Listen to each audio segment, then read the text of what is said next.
Je vais vous expliquer quelque chose d'extraordinaire. En hébreu, le mot noir se dit kushi. Alors bien sûr, vous ne connaissez pas l'hébreu, mais faites-moi confiance. Le mot kushi s'écrit en hébreu kaf vav shin yud. Kaf vav, vous savez qu'en hébreu, chaque lettre a une valeur numérique. Ce qui nous permet de pouvoir faire des correspondances entre des mots différents s'ils ont la même valeur numérique. C'est un des génies de l'hébreu, de pouvoir expliquer le sens d'un mot par rapport à un autre mot qui a la même valeur numérique. Alors, les deux premières lettres du mot kushi, qui veut dire noir en hébreu, c'est kaf vav, qui a pour valeur numérique 26. 26 est la valeur numérique du nom de Dieu. Le nom de Dieu tel qu'il ne se prononce pas, parce qu'on attend la délivrance pour le prononcer véritablement, c'est un Yud, un Vav, un Yud, un He, un Vav et un He. Et ce nom de Dieu qui figure dans toute la Torah en hébreu a pour valeur numérique 26. Après vous avez Ku, donc Kaf Vav, le nom de Dieu, le véritable nom de Dieu, le véritable nom de Dieu dans le mot, donc qui fait allusion aux Africains, aux Noirs. Et après, vous avez Shin Yud, qui veut dire Yesh. Ça veut dire que Kushi signifie Yesh Hashem, il y a Dieu. Ça veut dire que dans l'Africain se trouve Dieu. C'est absolument incroyable. Dans les peuples africains se trouve le Dieu authentique qui a pour nom Yudke Vavke. Incroyable. Ça veut dire que, caché à l'intérieur des peuples africains, se trouve le véritable Dieu. Et c'est pour ça que, en hébreu, on appelle le noir Kushi, qui fait allusion à Yesh Havaye, Dieu se trouve à l'intérieur des peuples africains. Incroyable. Mais vous devez au fur et à mesure prendre conscience que vous devez vous réveiller. Vous devez dévoiler la dimension royale qu'il y a en vous. Vous devez vous débarrasser de vos habits d'humiliation, d'esclavage, etc.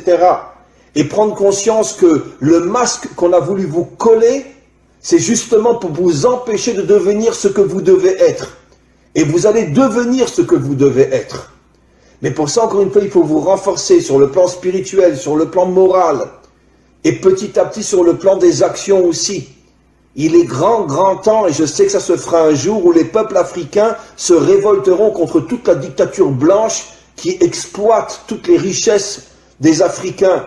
Et encore une fois, j'oserais presque dire, et je le dis avec la plus grande sincérité, soyez fiers d'être noirs. Soyez fiers d'avoir la couleur que vous avez. Parce que cette couleur qui est inscrite sur votre peau témoigne du fait que vous avez été choisi par le maître du monde pour dévoiler sa royauté dans le monde, comme je l'ai expliqué, puisque le noir est la couleur de la royauté d'Hachem. Donc, arrêtez d'être meurtri ou d'être humilié par tous ces racistes qui vous considèrent comme je ne sais quoi, comme ils considèrent les juifs d'ailleurs, et dites-vous, c'est le contraire. C'est justement parce que je suis un roi que tu veux faire de moi un esclave. Mais un jour viendra où vous comprendrez, vous les autres peuples, quelle est notre mission, quelle est notre grandeur, quelle est notre force. Et un jour viendra, on réussira tous ensemble, avec l'aide du Maître du monde, à dévoiler sa royauté sur terre. Be'ezrat Hashem, c'est-à-dire en hébreu, avec l'aide du Maître du monde. Les plus grandes guerres, les plus grands massacres, dans toute l'histoire humaine, c'est le monde occidental. Pas le monde occidental uniquement moderne, bien que le monde occidental moderne, entre la Première Guerre mondiale et la Deuxième Guerre mondiale, sont morts 70 millions de personnes. En 40 ans, 70 millions. Pas en 40 ans de guerre, mais il y a eu la Première Guerre mondiale qui a duré 4 ans, la Deuxième Guerre mondiale qui a duré 4-5 ans. Entre les deux, il y a eu à peu près 20 ans, donc en 30 ans, 70 millions de morts. En deux guerres qui à elles deux, ont duré 8-9 ans. 70 millions de morts, sans compter tout ce qui s'est passé avant. Les croisades, l'Inquisition, la guerre de 100 ans, etc. Donc ce sont vraiment des gens qui vivent, comme on l'a vu précisément dans la paracha de la semaine dernière. Yitzhak, quand il bénit Esav, il lui dit, tu vivras, Bechar Becha Tirye, tu vivras avec ton épée à la main. L'Occident, c'est un peuple guerrier. D'ailleurs, j'expliquerai ce soir dans un autre cours qui sera aussi sur mon site, qu'en vérité, c'est la raison pour laquelle le monde occidental a adopté la religion chrétienne qui ne parle que d'amour et de bonté pour se créer une vitrine et cacher son véritable caractère. Parce que justement, le monde occidental est tellement violent, il est tellement assassin et meurtrier, qu'ils ont eu besoin de se créer une religion qui va nous faire croire tout le contraire de ce qu'ils sont véritablement sur le terrain.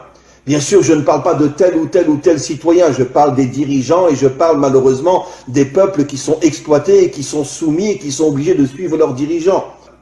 Mais quoi qu'il en soit, le monde occidental s'est attaqué comme jamais personne au peuple noir, parce qu'il semblerait que dans le subconscient ou même dans le conscient des dirigeants occidentaux, ils savaient que le peuple noir avait une mission qui allait mettre fin à toutes les dictatures et à tout le mal qu'il y a dans le monde, à toute cette corruption qu'il y a dans le monde, et c'est la raison pour laquelle ils ont tout fait pour les transformer en esclaves.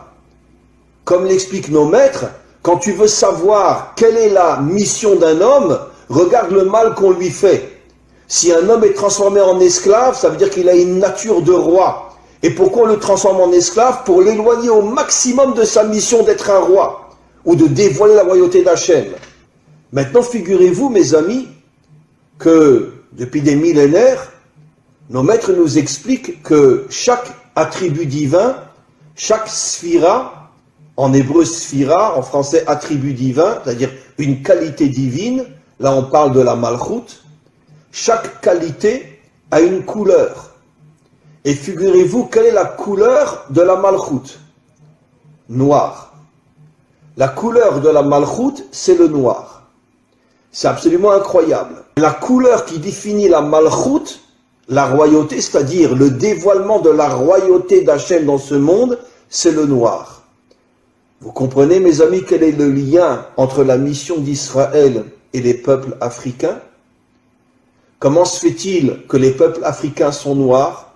Comment se fait-il que la première épouse de Moshe était une africaine? Que la préférée de toutes les épouses du roi Salomon était une africaine? Comment se fait-il qu'Israël a reçu pour mission de dévoiler la royauté d'Hachem dans ce monde et qu'il y a sur terre la couleur noire? Et nos maîtres affirment depuis des millénaires que la couleur noire est l'emblème de la royauté d'Hachem. Eh bien, mes amis, vous comprenez quelque chose d'absolument incroyable. Que les peuples noirs, eux aussi, comme Israël, sont en première ligne du dévoilement futur d'Hachem en tant que dirigeant de ce monde. Mi chamocha ba'elim Hachem, qui est aussi grand que toi, Dieu du monde? C'est lui qui a dit ce verset-là. C'est-à-dire, c'est lui qui a reconnu la grandeur de Dieu. Et nos maîtres nous disent que cela fait allusion à la délivrance finale, où toutes les nations reviendront vers Dieu et diront « Qui est puissant comme toi, maître du monde ?» Mais moi, ce que je rajoute, c'est qui a dit ça? Qui est le modèle de la délivrance finale au niveau des nations? C'est Pharaon. Et nos maîtres nous disent Pharaon était un Africain, un Noir. Ça veut dire que la Torah nous révèle il y a des millénaires que le modèle, que le phare du retour des nations à Dieu, le Dieu authentique, ce sera un Africain ou les Africains et non les Blancs, non les Occidentaux. Après, tout le monde suivra, les Asiatiques, les Occidentaux, tout le monde suivra. Mais c'est Pharaon qui a dit « Qui est comme toi, Dieu, créateur du monde ?»